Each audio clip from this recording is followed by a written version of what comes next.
I love movies with ambiguous endings, movies in which you only notice important details when you watch them again. Polanski's mystical thriller The Ninth Gate is a vivid example of such movies. On the one hand, everything is clear. Dean Corso recognized the mystery of the Ninth Gate, but what was the primary reason for its climax? Did Boris Balkan really make a mistake? He had entrusted the entire job to someone else, taking the easy way out. Perhaps if he had taken on the investigation on his own, he would have opened the Ninth Gate. We even see that the keeper of the secret books might have chosen him from the beginning. But did the girl keep the last engraving in her possession? The Sinistera brothers were the first to solve the mystery, and perhaps the first to discover the Ninth Gate. They were the ones who forged the engraving in their book, which they later sold to Liana Telfer. I think the Sinistera brothers are the main characters in the movie. They planned the whole thing. When Corso first comes to see them, we can notice a very strange detail. One of the brothers, whose name is Pedro, wears round-rimmed glasses and smokes, just like Corso does throughout the movie. But once Dean breaks his glasses and buys himself new ones with the same frame as the other brother, Pablo, he is prevented from smoking in every way possible. The twins Pedro and Pablo Sinistera are very similar in appearance, but they have different glasses, and one of them is an avid smoker. After smoking his first cigarette, he immediately takes a second one and even tears off the filter. Pablo is blunt. He does not approve of his brother's bad habit, but he does not forbid him to smoke in the bookshop.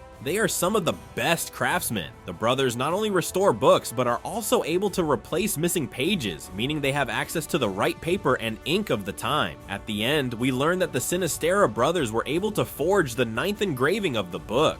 Yes, and it was clear during the conversation that they are capable of it and even brag about their abilities, calling themselves the masters. When Corso finds a clue about the girl on the car windshield, it indicates who the keeper of the secret really is. Dean visits the workshop again and realizes that the brothers are actually the apostles Peter and Paul, but at the very entrance, the voice of Cicciolina's boy is heard in the background. But who said it? There's not a single person outside. If the first time we saw the boy run out of the alley and shout these words, who is Cicciolina's boy saying it this time? I think it's a kind of password, a signal to the brothers. The right person has come into the workshop. When Corso goes inside, he sees two workers who introduce themselves as Pepe Lopez and Ricardo Ferrero. Corso again doesn't understand what's going on and doesn't recognize the two brothers, even though the twins are still in front of his eyes, and Pedro is smoking again. Plus, there's a hidden meaning in Pepe's first name. It's how the apostles Peter and Paul are abbreviated in Spanish. When they see that Dean Corso has come to see them, they give him the missing engraving. It depicts a Babylonian harlot riding a seven-headed serpent. Corso immediately realizes that this is the same green-eyed girl who has been helping him throughout the story. But two other details are important here. First, if we look at the first engraving, we see that the castle behind the harlot is on fire, which is exactly the same event as when Corso found Balkan. How did the brothers know about the fire if they didn't have the other two examples of the Ninth Gate? They kept the book for a long time, studied it fully, discovered the secret, realized how dangerous the Ninth Gate was, forged the engraving, and kept the original, thinking it would be enough. The second detail is the girl, known as the Babylonian harlot. The fact that this is the harlot is indicated by a huge number of facts. The first and most important is, of course, the image. The theological interpretation. In the Revelation of John the Theologian, it is written about the judgment of the great harlot sitting on many waters, with whom the kings of the earth committed fornication, and the wine of her fornication was drunk by those who dwell on the earth. A green-eyed girl sitting on a scarlet beast filled with blasphemous names, with 7 heads and 10 horns. This is exactly what we see in the engraving. The harlot has superpowers. She can fly short distances and hypnotizes with her green eyes. She is likely hundreds of years old, as she was depicted in a book published in 1666. The car she drives is a red Dodge Viper. Viper translates to snake, a reference to the same 7-headed scarlet serpent from John's Revelation. But why would she help Dean Corso? In the very first encounter between Dean and the harlot, which takes place at Boris Balkan's lecture, we see that she is not interested in Balkan's words. Her chair is turned sideways. Everyone in the lecture has a notebook to take notes except her, and her hands are in her pockets. The director emphasizes all of this by slowly moving the camera, capturing all the people in the room. Due to a mistranslation, we hear that Balkan is talking about a sorcerer, but in the original, he uses the word hex. The correct translation explanation should be, the first person to know the laws of God was called a witch. A witch is a person who seeks to live through the benefits of a pact made with the devil. Thus, the green-eyed girl, the harlot, is a witch, and she made a pact with the devil. This was clear from the beginning: her hair color, eyes, abilities, and her ultimate purpose. We know that if it weren't for her, Corso would likely never have learned the secret of the ninth gate. But more interesting to me is his journey. At one point we see Corso, who initially rejects violence, turn into a monster. By the look on her face, the witch is pleased with the result of his transformation. When exactly did the girl choose him?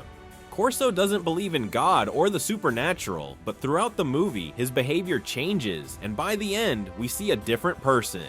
To understand this, we must start at the beginning, with the book De Umbrarum Regni Novum Portis, a book written by Satan himself.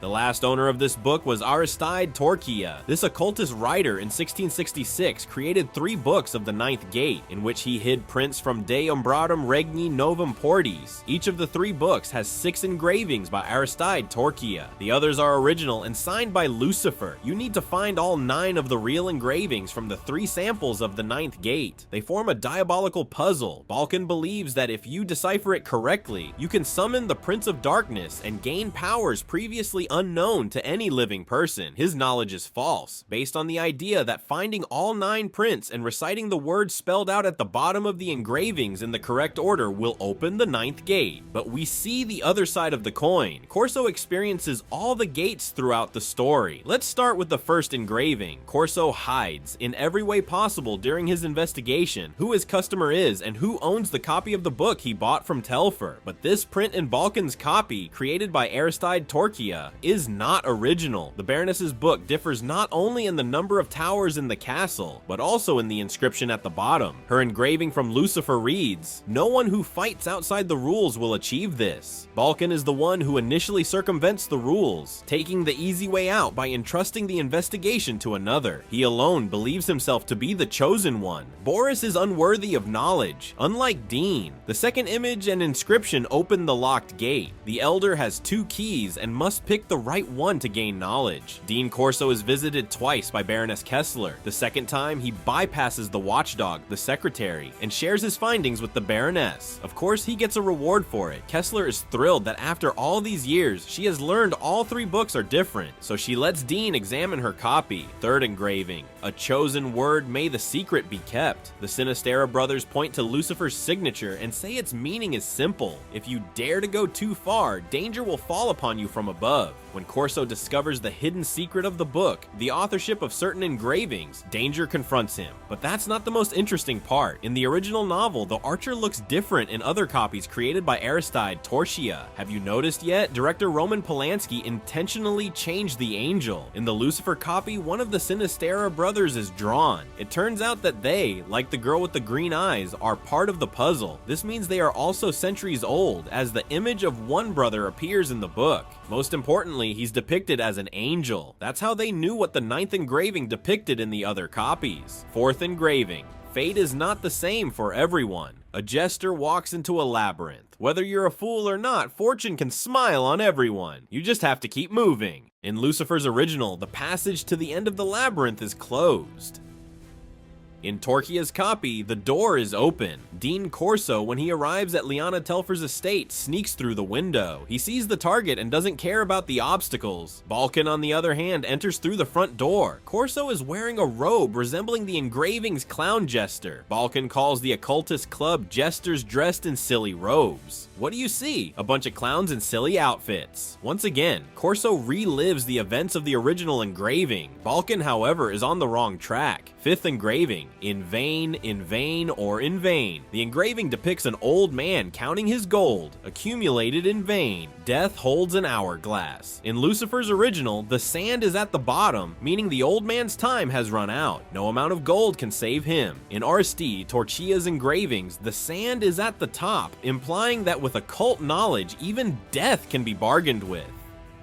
Corso, at the start of his journey, is driven only by money. He doesn't care about what, where, or when, only the zeros on the check. Balkan, however, needs no wealth. He knows death is inevitable, so he seeks to open the ninth gate for immortality. Sixth engraving, enriched by death. In Lucifer's original, the man is hanged by his right leg, like Bernie the bookseller. In Torquia's version, he hangs by the left leg, thus the sword-holding hand is closer to the rope. A person can reach up to cut the rope and save the hanged man, a symbol that fate sometimes requires others' help. Bernie was likely killed by Lyanna Telfer's men. Balkan had no motive. The key point, Corso does not control his destiny. He has the witch's aid. She saves him repeatedly, provides clues, and guides him to his goal. Sometimes, opening the ninth gate demands collaboration. Engraving 7, the student surpasses the teacher. Two fighting dogs, black and white, are seen in the background, a symbol of the eternal war between good and evil. Dean Corso became a hostage to the game, but was able to outplay all the owners of the 3 books, Balkan, Kessler, and Fargus. The apprentice surpassed the masters. 8th gate, valor lies defeated, which can also be understood as victory due to the courageous.